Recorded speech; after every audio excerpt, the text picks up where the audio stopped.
Welcome to the Fleet Safety Geeks podcast, where we discuss the latest industry trends, best practices, and strategies for keeping your fleet and its drivers safe on the road.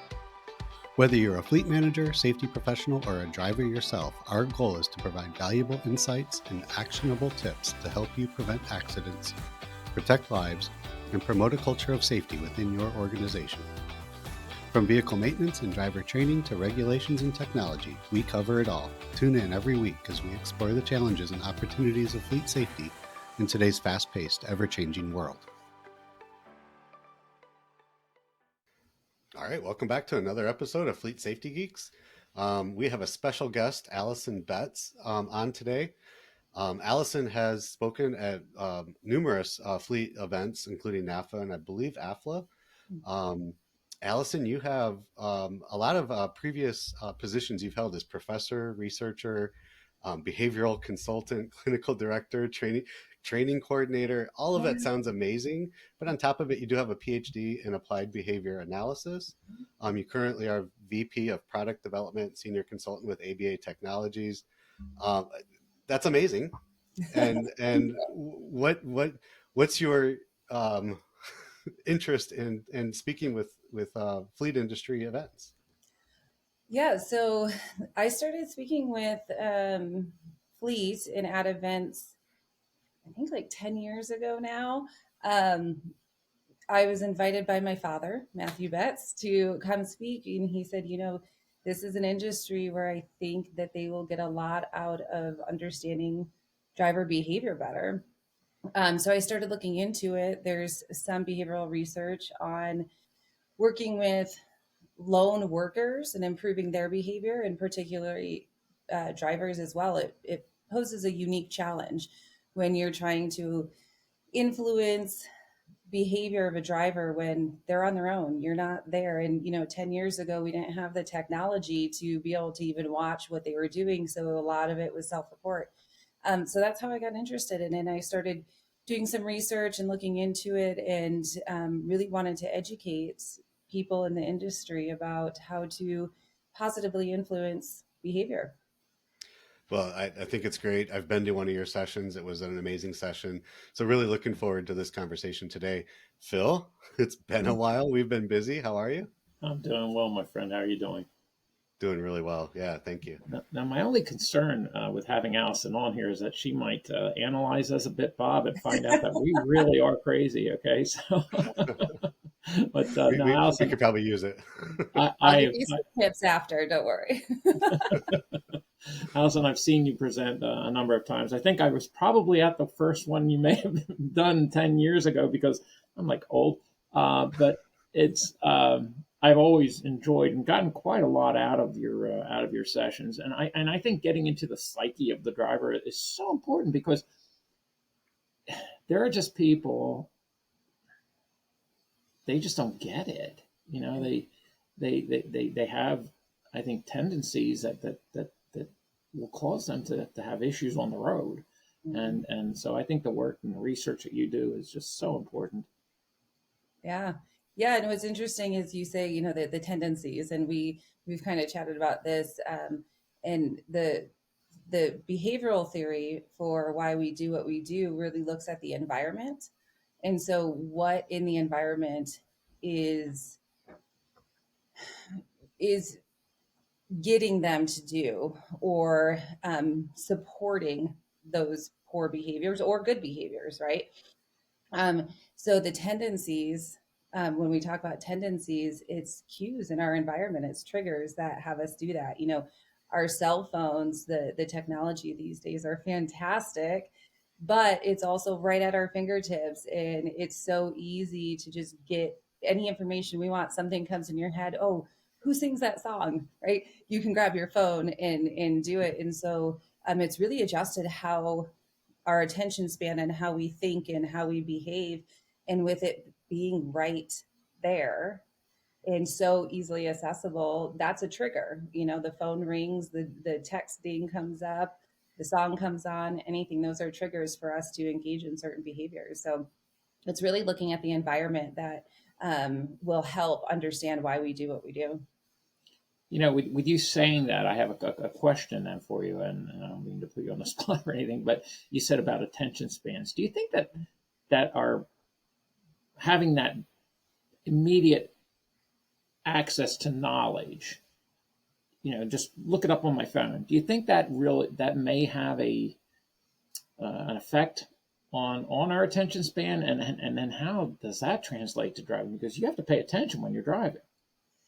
Yeah, I don't know about, I mean, attention span maybe, and this isn't my area of research, but I think a lot of what happens is we're able to easily access a lot of reinforcers and reinforcing things on our phone, right? So if we're bored, our phone's right there. We can play a game, we can look at our social media, we can check our email, we can text somebody. And so I think what happens in terms of attention is like when we're driving or trying to concentrate on a single task is we get bored. If it's something we don't like, we get bored, and we have access to our fun reinforcing things right next to us, right? So I think what it Mhm. is it's so reinforcing, and people will say addicting, right? That if it's there, we're going to use it. And so it takes some self-control and discipline to not pick up that phone. And I even have friends who my age, who have went out and purchased a manual shift car just because then they have to use their hands, so it avoids them. Then they can't use their phone, right? So they are changing their environment to make it where they won't just pick up their phone. They don't get bored because they have to actually be attending to what they're doing. Wow. From the original, the BlackBerry that came out, the big square thing that was in a plastic, thing that you'd put on your belt or whatever, and I had one. everybody called it the. I had one. They called it the Crackberry because you were instantly getting reprogrammed, and I think that we are getting programmed. To as soon as it vibrated or whatever, you're checking it, just constantly checking it. And now we have our smartphones, and it just seems like we always have to pick it up. You have the phantom vibration and you check it, and it Mhm. didn't even go off. But you mentioned getting bored. What do? You grab your phone, you look at social media, you do whatever. We shouldn't be getting bored while driving. Right. Correct. Yeah. And I think that that's the biggest problem we have. I love changing your environment and driving a stick shift. I had a stick shift for a while and it was great. Except I couldn't drink coffee while I was shifting, and I was frustrated about that. I do not You're have my killing me, phone on Bob. when You're driving. killing me here. Oh, come on. You can't have coffee while you're driving? Well, a little I'm not sip. eating a sandwich. Coffee is the least of the concern. I see people putting on their Yeah. makeup while they're eating a sandwich and on their Yep. phone. Yep. Yeah, yeah. Reading. But Yeah. but yeah, the phones definitely are a problem, and there's a lot of behavior analysis you can do with that. And I think Mhm. that's one of the biggest problems we're dealing with in the industry Mhm. right now is the preventable crashes that people are having from that distraction. Yeah, yeah, absolutely.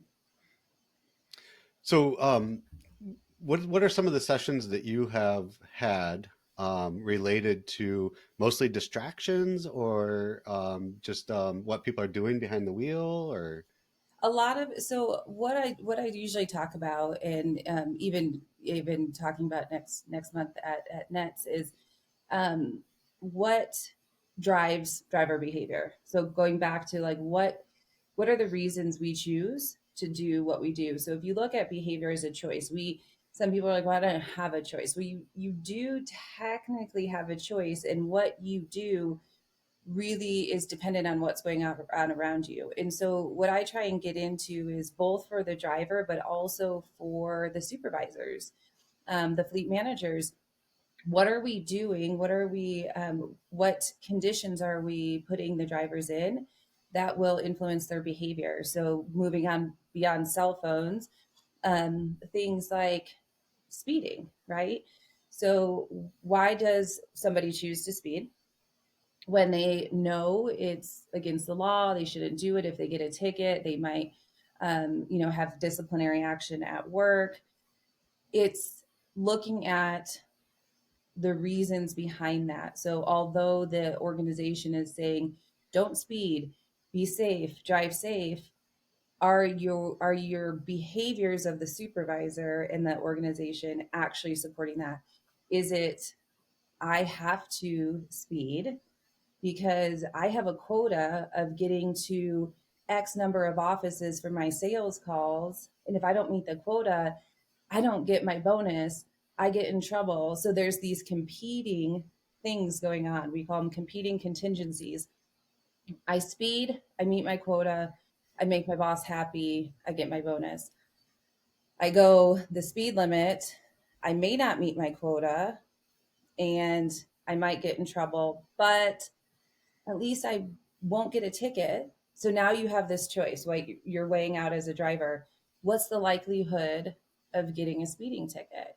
The problem with some of the risky driving is that the outcomes, the poor outcomes, the tickets, the crashes are so unlikely. And this is with safety in general. Those big events are so Exactly. unlikely that it's not going to influence our behavior, right?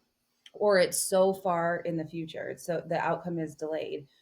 So more immediate outcome is make my boss happy, meet my quota. That's more immediate. That's what's going to control our behavior or the size of the outcome, right? So I really need that bonus. I want to go on that vacation. I have to meet those quotas. So you really have to look both at the driver, why they're making the choice, but what conditions are we putting the drivers in that are going to have them make those choices. So that's Alison, kind of where I'm going with some of the talks of how we can support drivers better. I'm so happy to hear you saying these things, okay? Because I've done analysis, and I work for a big company that, I looked at just drilling it down to the districts, and I saw where there would be a district manager who, wherever they go in, crash rate starts ticking up. When they leave, it goes back down. Wherever they go, it goes back up. So you are absolutely spot on. And then also your statement about, well, I always say, well, you get away with it, right? You get away with speeding. You get away with impaired driving. Get away with using your phone until you don't, Exactly. and that's where people get a false sense of security. So again, I'm so happy to hear you saying these things and that you're going to present that. And I do want to point out you are going to be presenting at Nets this year, which I'm extremely looking forward to. So thank you for doing that. We had Susan from Nets, the executive director from Nets, on as a guest. So you're in great company here. Not Bob and I, Susan. So, but yeah, it's so important that you're bringing these things out because we just can't say it enough. And it comes down to the organization's culture of safety. Do they Yes, have it or don't absolutely. they? Right, and it has to be a top down, um, you know, culture. So if it's Absolutely. not important to the CEO, it's not going to be important to the VPs. It's not going to be important to the region managers. It's not going to be important to the district managers. It has to be a top down thing. So yeah, establishing that and stating the obvious, which you just did. And getting that word out there, I think it's so important for these organizations to start doing the right things and not put their drivers in a position where it's unsafe for them. So let's talk about what you said earlier, though, Allison and Phil. It's going to support what you said. Is the competing contingencies? I love that. Yeah. That makes a lot of sense because you're going to hear from top down. Do what drives revenue. Do what lowers costs. That is your demand. That's what I'm saying. Do. And then we also say, hey, we have a culture of safety and we want to make sure everybody stays safe and is not injured and is safe behind the wheel. Which one wins out? And that's what everybody's facing in the field. And Yeah. we need to figure out how to, and I love it from the manager point of view too. We keep looking at the driver and putting everything on the driver, but if the manager has a bad management style and is allowing it, well, then everything's out the window. Yeah. And I think, so that's what, the company I work for, we do a lot of training and learning and development. But we take out like a 360 approach with it in that you can't just train, you can't just put it on the driver and say, okay, you know how to drive, you know the rules, you know the policy, it's on you. Right. And so you have to really take the and really break down everything, like Phil, you were saying, from top down. And how does each decision you make, each policy, each incentive you put in, all of those things, how does it influence other behaviors, right? And so when we work with an organization, we do some of that consultative approach with leadership as well, of like, okay, you have revenue as one of your KPIs, right? That's usually top, right? But what about your safety values? What are your safety measures, and how do they work together? Because if you push one, what happens to the other? Everything is interconnected. And so seeing how that works and breaking that down piece by piece to really see what is the value and where is that middle ground. Um, we need to make sure they're being safe. So can they realistically meet their revenue goals, their quotas, their daily sales trips, whatever it might be, while staying safe? Is it realistic? And then we have to adjust accordingly. So you have to look at the big picture. And I think sometimes people have a very isolated view of safety and say, this is a policy, they have to drive this way. And they're not thinking about everything else that influences the behavior. Yeah, spot on. Yeah. Yeah. All right.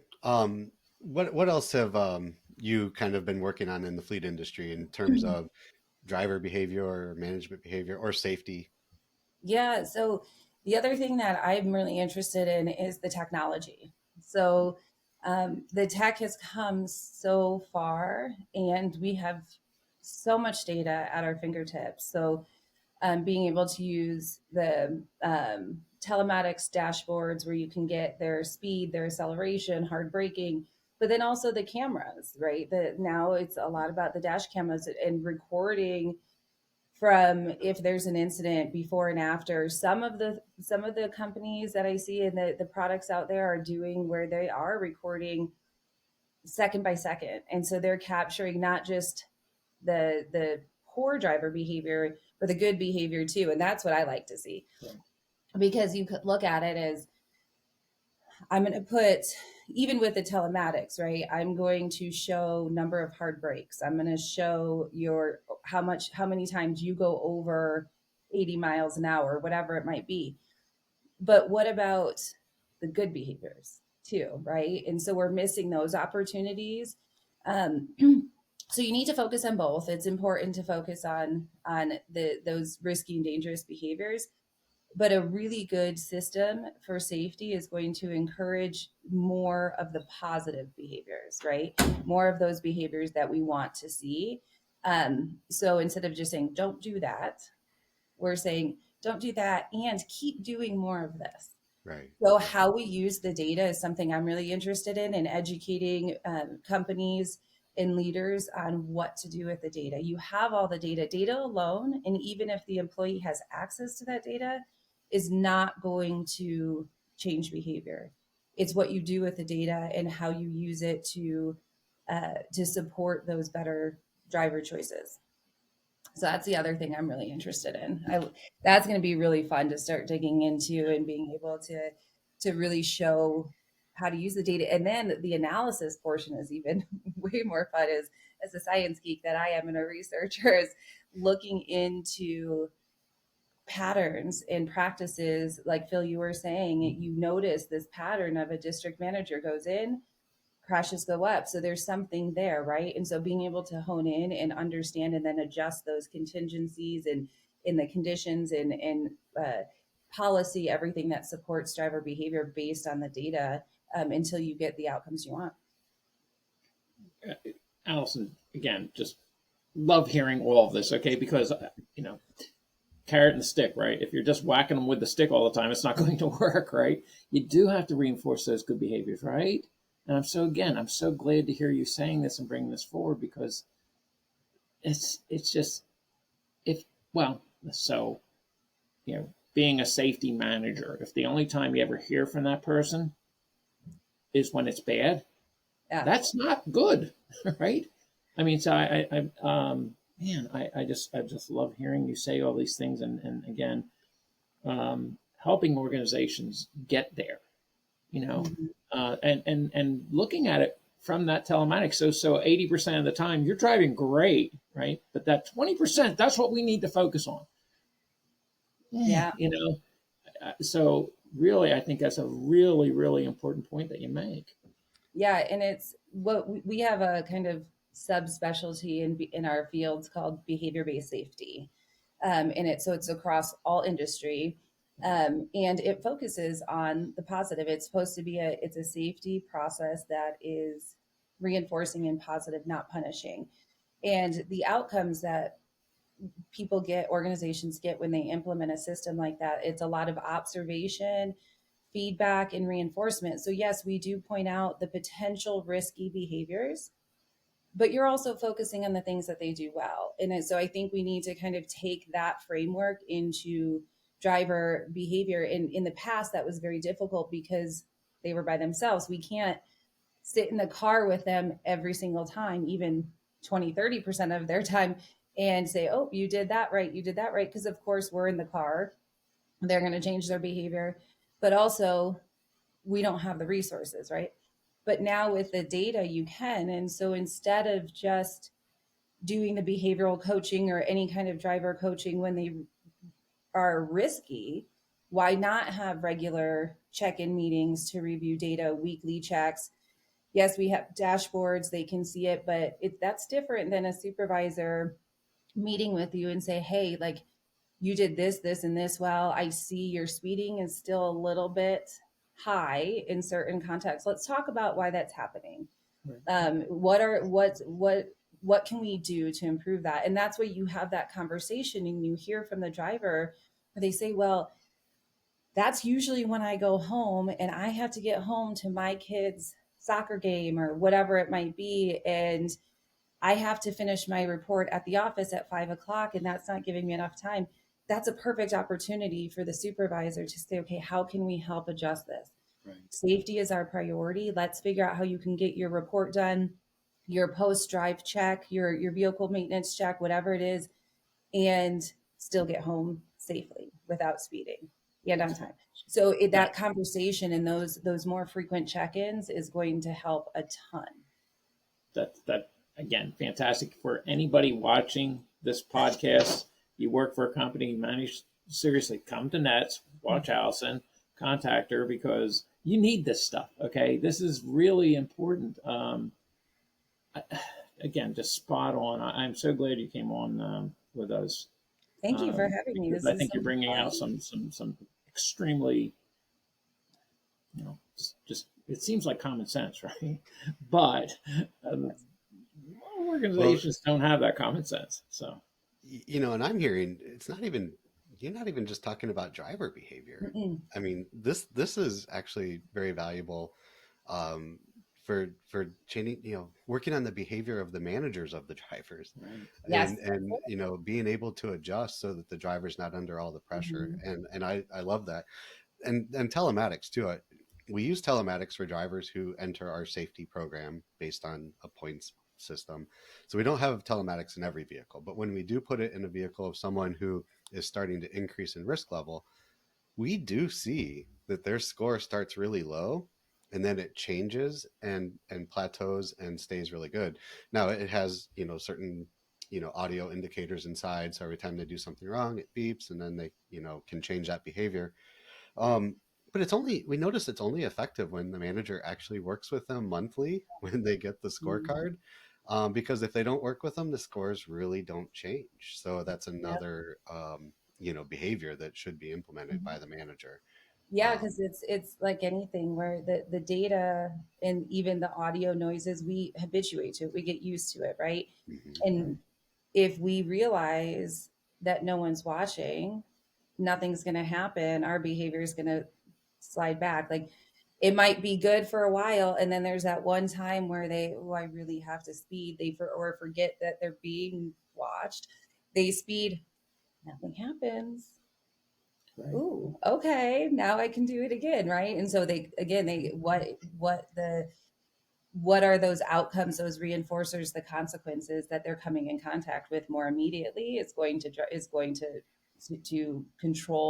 really control the behavior. I don't like using that word, but it really does. You're right. Yeah, no, that's great. Well, hey, yeah, thank you for coming on. This has been a great conversation. Love Yes, it. And I love how we're not just picking on the drivers. We need to, have some accountability for our managers now too. But exactly. you said you're going to be at Nets. Where else can people find you, see you? How can we, see more of your presentations in the fleet industry? What do you have coming Yeah, up? so Nets is my next one.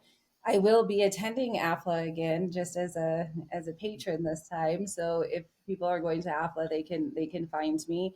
And then I don't have anything right now for presenting on the books. That would be after Nets, but happy to reach out. We can put my contact information on the description or whatever you want to do for that. If people want to reach out to me, we have a lot of kind of basic training of safety processes and things on our website too. But I'm happy to come back and talk into I can talk about this forever. So Yeah, well, there's the Fleet Safety Conference coming up. They changed the name. It's like some Fleet Forum or something. That would be a good one, maybe if you can get in someday. I don't know oh if yeah, they. and I am doing. I forgot I am doing. I just signed on to do like kind of as a moderator for it's called the Executive um, Transportation Executive Summit in Florida in Orlando Yeah. with Sampa Safety and Sunbelt. They're putting this on for Good. executives and kind of talking about what's working and what's not working. So I'll be talking and kind of leading discussion on that topic, like what's really moving your needle in the right direction as an organization for driver safety. And that's Yeah, September 21st, I believe. perfect. We'll get with you and we'll put some of that in the description. Um, but I think it'd be great if we could make you like a mainstay at AFLA or NAFA, and just Yeah, kind of make sure you're there every year, putting something out there and getting some of this message out to yeah. the drivers and managers. So that would be great. I haven't been to NAFA in a while, so I think it was like every couple years, and so maybe That's it'll. where I first saw you. Yeah, yeah. Yeah, And I will say that I have told your dad this, Matt Betz, but he's one of my favorite people in the industry. He's a great public speaker himself, and I love it when he puts presentations on. So that was the main reason I came to your first one that I saw, and your presentation is equally as good. It's really nice to listen to. So everybody can gain some knowledge from it. So I think it's awesome. Love to see it in NAFA more often. Any closing thoughts there, Phil? No, I'll see you at AFLA, Allison, and I'll see you at NET. So I look forward to continuing our conversations. And thank you for saying that you're a geek because our podcast is the Fleet I Safety Geeks. So we appreciate that. Geeks unite. But no, thanks for coming on and thanks for bringing this very important information to the public because well, we just got to keep beating the drum. Got to get the crashes down. So yeah, thanks. yeah. Thank you for having me. Anytime. Yeah, no, that sounds good. Well, thank you, and we'll talk soon.